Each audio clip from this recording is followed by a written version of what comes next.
What is up, Arkhamverse fans? It's Tim here, and today I'm starting a new series, as you can see, called Batman Arkhamverse. And what I do in this series is travel around the entire Arkhamverse, which will be covering all three games, and soon Assault on Arkham plus Arkham Knight. So what we'll see here is basically maybe things you've never seen before, maybe some tweaks or glitches, or really anything involving the Arkhamverse that really ties into more of the story, not exactly the gameplay. So I'll be talking about lots of the characters, that possibly their bios, Easter eggs for those characters, and many more. And today we'll be talking about Scarecrow and looking at the hideout he has in Arkham City. Now, if you don't know what I'm talking about, then you're going to be in for a treat because this is pretty interesting, and it's also a major Easter egg that could lead into the next Arkham game, Arkham 4, not Arkham Origins. So, I want you to go to your map right now if you're on your thing, or if you already know what I'm talking about, then just stay tuned because I'm just going to talk a little bit about Scarecrow. But anyway, if you don't know what I'm talking about, right over here around this bay area, there is a boat that you can hack into.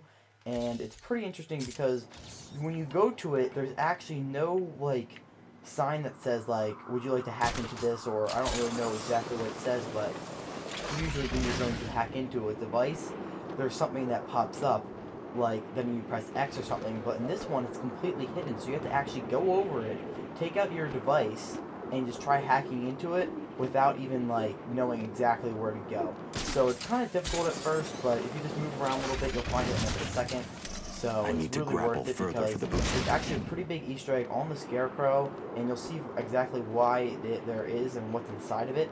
So I'm just going to give a little bit of a history on Scarecrow. Scarecrow is actually one of Batman's worst villains.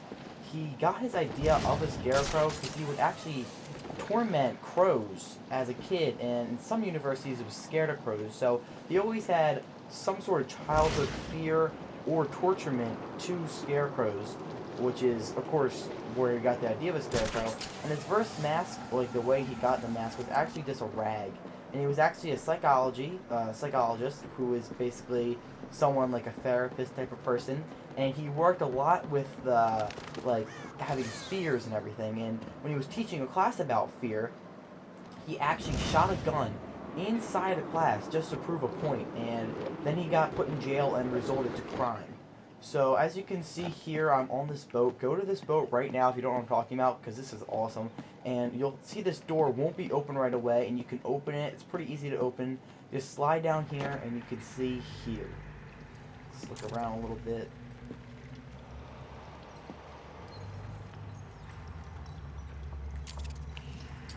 There's bugs everywhere. Got these dust particles that are kind of just floating around. I don't know what that's all about.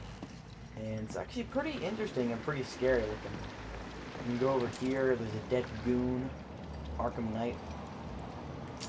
And then we can see some bugs. But right here, this is where the real Easter egg is. It was a shipping boat from the Falcone Shipping Center.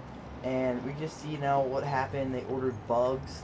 And my guess is, of course, it's signed by Dr. Crane, who is the Scarecrow's real name. And you can see the shipping notes like, oh, I got everything you wanted, I hope you're satisfied.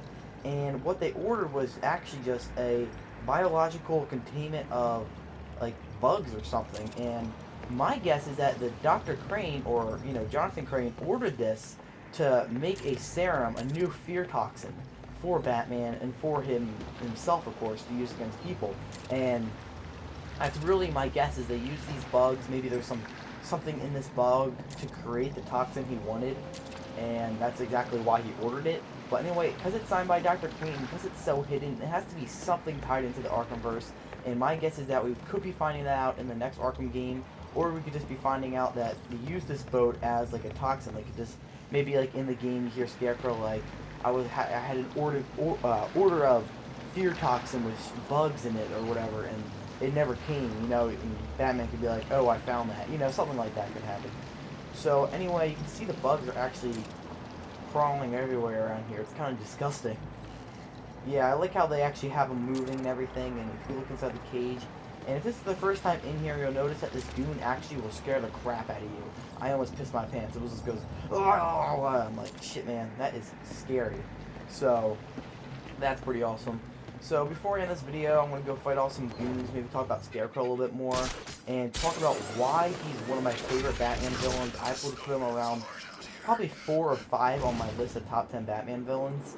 And the reason being is because he's not really like any other villains. He sort of reminds me, he's like the Scarecrow, but he actually can make Batman relive like all his fears. And because Batman's a character who usually is like puts fear into his villains, it's pretty awesome to have a character who puts fear into him. So that's the reason I love him so much. And I gotta say, just like many other characters, this Arkham version of the Scarecrow is my favorite because, especially his Asylum boss fight was amazing. And the way they show, like, the needles in between his fingers, like the Wolverine, which is awesome, by the way, is, like, I think one of the coolest portrays of him. I think, like, especially just the way he looks awesome, and I love the voice actor for him, and everything about him really nails it.